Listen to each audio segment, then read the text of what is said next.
Mary's lovely കിച്ചൻ്റെ പുതിയൊരു വീഡിയോയിലേക്ക് എല്ലാവർക്കും സ്വാഗതം. ഇന്ന് ഞാൻ ഈ വീഡിയോയിലൂടെ ഷെയർ ചെയ്യുന്നത് കുറച്ച് കിച്ചൺ ടിപ്സാണ്. വീട്ടമ്മമാർക്ക് എപ്പോഴും ഉപകാരപ്പെടുന്ന കുറച്ച് കിച്ചൺ ടിപ്സാണ്. നമുക്ക് എല്ലാ ദിവസവും ആവശ്യം വരുന്ന ഒന്നാണ് സവാള. അപ്പോൾ അതിൻ്റെ തൊലി കളയാൻ വേണ്ടിയിട്ട് കുറച്ച് ബുദ്ധിമുട്ടാണ് എപ്പോഴും. സവാളയുടെ തൊലി പെട്ടെന്ന് കളയാനായിട്ടുള്ളൊരു ടിപ്പാണിത്. ഇതുപോലെ നമുക്ക് സവാള എടുത്തിട്ട് രണ്ടറ്റവും ഒന്ന് കട്ട് ചെയ്ത് കളയാം. അതിനുശേഷം അതിനെ രണ്ടായിട്ട് നടുകയെന്ന് മുറിക്കാം. ഇതുപോലെ സവാള രണ്ടറ്റവും മുറിച്ചിട്ട് നടുകയൊന്ന് പിളർന്ന് കഴിയുമ്പോൾ അതിൻ്റെ തൊലി നമുക്ക് എളുപ്പത്തിൽ എടുത്ത് മാറ്റാൻ പറ്റും. ഇതുപോലെ പെട്ടെന്ന് തന്നെ ഇളകി കിട്ടും. ഈ ടിപ്പ് നിങ്ങൾക്ക് യൂസ്ഫുൾ ആയി എന്ന് വിചാരിക്കുന്നു. അപ്പോൾ നമുക്ക് അടുത്തൊരു ടിപ്പിലേക്ക് പോകാം. നമുക്ക് മിക്കവാറും സവാള ചെറിയ പൊടിയായിട്ട് അരിയേണ്ട ആവശ്യം വരാറുണ്ട്. അപ്പോൾ നമ്മൾ ഇതുപോലെ സവാള അരിയുവാണെങ്കിൽ നമുക്കിത് കറക്റ്റായിട്ട് അരിഞ്ഞെടുക്കാനായിട്ട് പറ്റത്തില്ല. ഇതിൻ്റെ കഷ്ണങ്ങളൊക്കെ അങ്ങോട്ടും ഇങ്ങോട്ടൊക്കെ തെന്നിത്തെറിച്ചൊക്കെ പോകും. നമ്മൾ സാധാരണ അരിയുന്നത് ഇങ്ങനെയാണ്. ഇത് അല്ലാതെ കറക്റ്റായിട്ട് നമുക്ക് പൊടിയായിട്ട് ഇത് അരിഞ്ഞെടുക്കാനുള്ള ഒരു ടിപ്പാണ് അടുത്തത്. നമ്മൾ അരിയാനുള്ള സവാള എടുത്തിട്ട് ഇതുപോലെ ഇതിൻ്റെ ഈ ഒരു ഭാഗം ഒരറ്റം മാത്രം കട്ട് ചെയ്ത് കളയാം. അതിനുശേഷം ഇതിനെ രണ്ടായിട്ട് നടുകെ മുറിക്കാം. ഇനി ഇതിൻ്റെ തൊലി എളുപ്പത്തിലൊന്ന് ഇളക്കി മാറ്റാം. ഇതിൻ്റെ ഈ മൂട് ഒരു ഭാഗം അങ്ങനെ തന്നെ വയ്ക്കാം. രണ്ട് പീസും ഇതുപോലെ തൊലി കളഞ്ഞെടുക്കാം.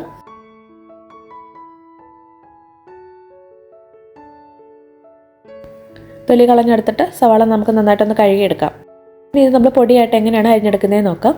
നമ്മൾ ഇതുപോലെ വെച്ചിട്ട് ഈ ഒരു സൈഡിൽ നിന്ന് ആ മൂട് ഭാഗം വിടിയിക്കാതെ അവിടുന്ന് ഇതുപോലെ കട്ട് ചെയ്യാം. ഇനി ഇതിൻ്റെ നടുകെ ഒന്നുകൂടെ ഒന്ന് കട്ട് ചെയ്തിട്ട് ചെറുതായിട്ട് നമുക്ക് നല്ല പൊടിയായിട്ട് നമുക്ക് സവാള അരിഞ്ഞെടുക്കാം. ഇനി ഇത് നമ്മൾ അരിയുമ്പോൾ നീങ്ങിപ്പോകുന്നില്ല. ഇതുപോലെ നമുക്ക് വളരെ എളുപ്പത്തിൽ തന്നെ വളരെ ചെറുതായിട്ട് സവാള കട്ട് ചെയ്തെടുക്കാം. അവസാനം ഈ വരുന്ന ഭാഗം നമ്മൾ കളഞ്ഞാൽ മതി. ഈ ടിപ്പ് നിങ്ങൾക്ക് യൂസ്ഫുൾ ആയെന്ന് വിചാരിക്കുന്നു. ഇതുപോലെ നമുക്ക് സവാള വെച്ചിട്ട് തന്നെയുള്ള അടുത്തൊരു ടിപ്പിലേക്ക് പോകാം.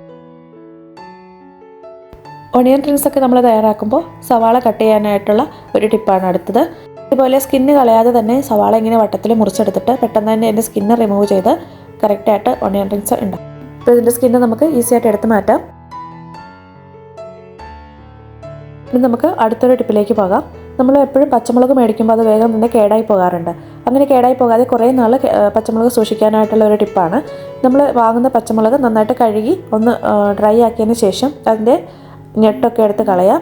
അതിനുശേഷം ഇതുപോലുള്ളൊരു കണ്ടെയ്നറിലേക്ക് ഇട്ടിട്ട് ഒരു ടിഷ്യൂ പേപ്പർ വെച്ച് അതിൻ്റെ മുകളിലേക്ക് പച്ചമുളക് ഇട്ട് കൊടുക്കാം. അതിൻ്റെ മുകളിൽ വേറൊരു ടിഷ്യൂ പേപ്പറും കൂടി വെച്ച് നന്നായിട്ട് തന്നെ അടച്ച് വയ്ക്കാം.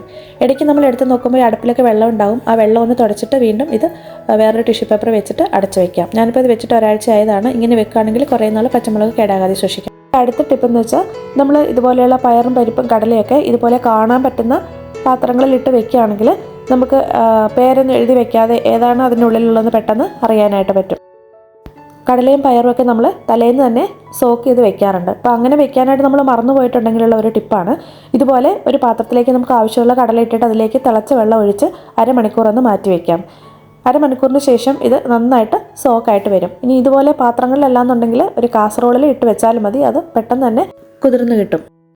നമ്മുടെ അടുത്ത ടിപ്പ്, ഇതുപോലുള്ള ഒരു ക്ലിപ്പ് നമ്മുടെ കയ്യിലുണ്ടെങ്കിൽ നമ്മൾ എന്തെങ്കിലും ഒരു സാധനം പാക്കറ്റിൽ നിന്ന് പൊട്ടിച്ചതിന് ശേഷം അതൊന്ന് അടച്ച് വെക്കണമെങ്കിൽ ഇതുപോലെ മടക്കിയിട്ട് ആ ക്ലിപ്പ് ഇട്ടിട്ട് എടുത്ത് മാറ്റി വെച്ചാൽ മതി. ഇങ്ങനെ ബാക്കി വരുന്ന സാധനങ്ങളൊക്കെ നമ്മൾ ഇതുപോലെ ക്ലിപ്പിട്ടിട്ട് ആ കവറൊക്കെ ഒന്ന് അടച്ച് വെച്ചിട്ട് ഇതെല്ലാം കൂടി നമുക്ക് വേറൊരു വലിയ പാത്രത്തിലിട്ടിട്ട് അടച്ച് സൂക്ഷിക്കാവുന്നതാണ്. ഇതൊക്കെ നിങ്ങൾക്ക് അറിയാവുന്ന ടിപ്പായിരിക്കാം. അറിയില്ലാത്തവർക്ക് വേണ്ടിയിട്ടാണ് ഞാൻ ഷെയർ ചെയ്യുന്നത്. നമ്മുടെ അടുത്ത ടിപ്പ്, നമ്മൾ ചിലപ്പോൾ വാങ്ങുന്ന അരി നല്ല വേവുള്ള അരിയാണെങ്കിൽ അത് കുറച്ച് സമയം ഒരു അരമണിക്കൂറൊക്കെ വെള്ളത്തിലൊന്ന് സോക്ക് ചെയ്തതിന് ശേഷം വേവിക്കുകയാണെങ്കിൽ പെട്ടെന്ന് വെന്ത് കിട്ടും. നമ്മുടെ അടുത്ത ടിപ്പ് നമുക്ക് എല്ലാവർക്കും യൂസ്ഫുൾ ആവുന്നത് തന്നെയാണ്. നമ്മളെപ്പോഴും സാധനങ്ങൾ വാങ്ങുമ്പോൾ ഇതുപോലെ ഒരുപാട് കവറുകൾ നമ്മുടെ വീട്ടിൽ വരും. ഇങ്ങനെയുള്ള കവറുകളെല്ലാം കൂടി നമ്മൾ എവിടെയെങ്കിലുമൊക്കെ ആയിട്ടൊന്ന് സൂക്ഷിച്ച് വെക്കുകയാണ് പതിവ്. അപ്പോൾ ഒരുപാട് സ്ഥലം നമുക്കതിനായിട്ട് നഷ്ടപ്പെടും.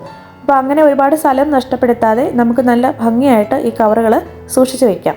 അതിനായിട്ടുള്ളൊരു ടിപ്പാണ് ഞാനിവിടെ ഷെയർ ചെയ്യുന്നത്. ഇനി നമ്മളിതുപോലെ മടക്കിയെടുത്ത കവറുകൾ നമുക്ക് സൂക്ഷിച്ച് വെക്കാനായിട്ട് നമ്മൾ എന്തെങ്കിലുമൊക്കെ സാധനങ്ങൾ നമ്മൾ ബേക്കറിയിൽ നിന്നൊക്കെ വാങ്ങുന്ന പോലെ ചെറിയൊരു ബോക്സ് കിട്ടുകയാണെങ്കിൽ ആ ബോക്സിലേക്ക് നമുക്ക് ഈ കവറുകൾ മടക്കിയിട്ട് സൂക്ഷിച്ച് വെക്കാം.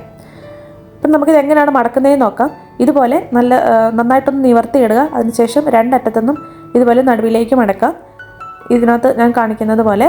എന്നിട്ട് ഇതിനെ നടുവെ ഒന്നും കൂടെ മടക്കാം. ഇതുപോലെ ചെറുതായിട്ടൊന്ന് മടക്കാം. എന്നിട്ട് നമുക്ക് ഇതുപോലെ താഴേന്ന് ഒന്ന് കോണായിട്ട് മടക്കിയെടുക്കാം, സമൂസയുടെയൊക്കെ ഒരു ഷേപ്പിൽ.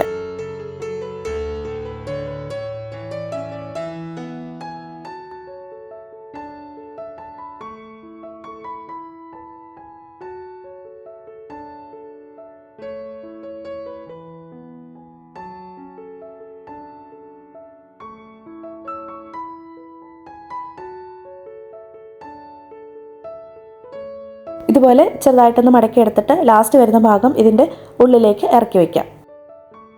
ഇതുപോലെ ചെയ്യുവാണെങ്കിൽ കവറുകൾ നമുക്ക് വളരെ ഭംഗിയായിട്ട് നല്ല നീറ്റായിട്ട് എവിടെയെങ്കിലും ഒതുക്കി വയ്ക്കാനായിട്ട് പറ്റും. ഇപ്പോൾ ഇവിടെയുള്ള കുറേ കവറുകൾ ഉണ്ടായിരുന്നു, അപ്പോൾ അതെല്ലാം ഞാൻ ഇതുപോലെ ചെറുതായിട്ടൊന്ന് മടക്കി എടുത്ത് വെച്ചിരിക്കുകയാണ്. ഇനി ഈ മടക്കിയെടുത്ത കവറുകളെല്ലാം കൂടി നമുക്കൊരു ബോക്സിലേക്ക് ഇട്ട് വയ്ക്കാം. അതിനായിട്ട് പ്രത്യേകിച്ചൊരു ബോക്സ് വാങ്ങേണ്ട ആവശ്യമൊന്നുമില്ല. നമ്മുടെ വീട്ടിൽ നമ്മൾ എന്തെങ്കിലുമൊക്കെ വാങ്ങുമ്പോൾ കിട്ടുന്ന ഒരു ബോക്സ് എടുത്തിട്ട് നമുക്ക് അത് ചെയ്ത് വയ്ക്കാം. ഓരോന്നും ഇതിലേക്ക് ഇതുപോലെ അടുക്കി വയ്ക്കാം. ഇതുപോലെ അടച്ച് എവിടെയെങ്കിലും സൂക്ഷിച്ച് വെക്കുകയാണെങ്കിൽ നമുക്ക് ആവശ്യമുള്ളപ്പം ഓരോന്നും ഇതിൽ നിന്നും എടുത്താൽ മതി. നമ്മുടെ അടുത്ത ടിപ്പ് എന്ന് പറയുന്നത് നമുക്ക് പെട്ടെന്ന് തന്നെ പച്ചക്കറികളൊക്കെ ഒന്ന് ചെറുതായിട്ടൊന്ന് പൊടിയായിട്ട് അരിഞ്ഞെടുക്കണം എന്നുണ്ടെങ്കിലുള്ള ഒരു ടിപ്പാണ്. ഞാനിവിടെ കുറച്ച് ക്യാബേജ് എടുത്തിട്ടുണ്ട്. ക്യാബേജ് ചെറിയ പീസസ് ആയിട്ട് ഒന്ന് കട്ട് ചെയ്തെടുക്കാം. ചെറിയ കഷ്ണങ്ങളായിട്ട് മുറിച്ചെടുത്ത ക്യാബേജ് നമുക്കൊരു മിക്സഡ് ജാറിലേക്ക് ഇട്ട് കൊടുക്കാം. മിക്സഡ് ജാറിലേക്ക് ഇട്ടിട്ട് ഇത് 2-3 പ്രാവശ്യം ഒന്ന് പൾസ് ചെയ്തെടുക്കാം. ഇവിടെ ക്യാബേജ് നല്ല പൊടിയായിട്ട് നമുക്ക് അരിഞ്ഞ് കിട്ടിയിട്ടുണ്ട്. ഇതുപോലെ നമുക്ക് ഏത് പച്ചക്കറി വേണമെങ്കിലും ഇതുപോലെ പൊടിയായിട്ട് അരിഞ്ഞെടുക്കാം. അതുപോലെ തന്നെ ഞാൻ ക്യാരറ്റും ഒന്ന് അരിഞ്ഞെടുത്തിട്ടുണ്ട്. ടിപ്പുകളൊക്കെ നിങ്ങൾക്ക് ചിലപ്പോൾ അറിയാവുന്ന ടിപ്പുകളായിരിക്കാം, അറിയാത്തവർക്ക് വേണ്ടിയിട്ടാണ് ഞാനിവിടെ ഷെയർ ചെയ്തിട്ടുള്ളത്.